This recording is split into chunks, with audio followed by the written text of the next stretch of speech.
Hi everyone, welcome back to my solo sessions. Um, Last year I went to play in Mexico with the orchestra in Guadalajara, and I absolutely loved every minute of it. The passion that those musicians had for music made it one of the most wonderful and life-changing concerts that I've ever been a part of. And I came away from that experience wanting to commission Mexican composers to write for the saxophone. And the piece that I'm going to play for you today is the first product of hopefully many that came from that aim and mission. And it was written by Eduardo Angulo.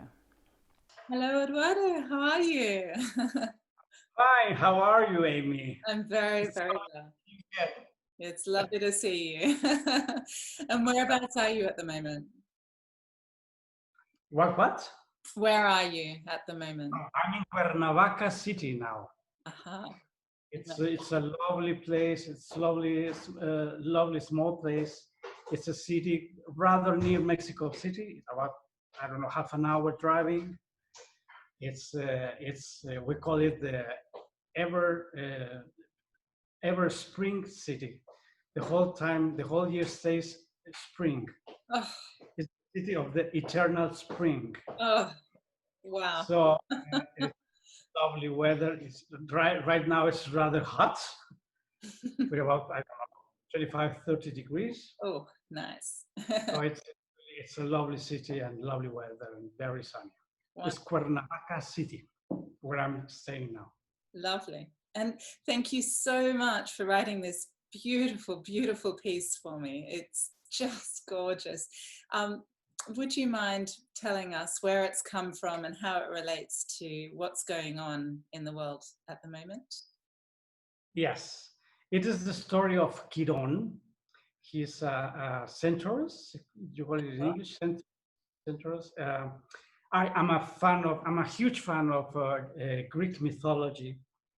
So this is about him. He was, centaurs are half horse, half man, mythic uh, Greek mythology heroes. He's a semi-god. He's the son of a god, so he's got some powers. And one of his power is that he cannot die. So once he goes out for hunting for fun, and then one of his friends, Hercules, wounds him by accident, and so he's in a lot of pain, and the worst thing is that he cannot die. So he has to suffer the pain all his life. So instead of being bitter and going around in a better mood, he decides that he wants to heal the person. So he becomes a healer, he becomes a doctor, and then he does all kind of good things to all people. That's how he lives. His name in Spanish is Quirón. And then after a long time that he's suffering with this kind of pain, finally he changes places with another god, and then he can't die. And then he goes to heaven and becomes Sagittarius. That is the mythology of this semi-god, Quirón. So I was inspired by him, by this mythology, by this tale, to write that little piece for you, which is Chiron's lament. He's really suffering, he's in pain. And then he remembers when he was not in pain.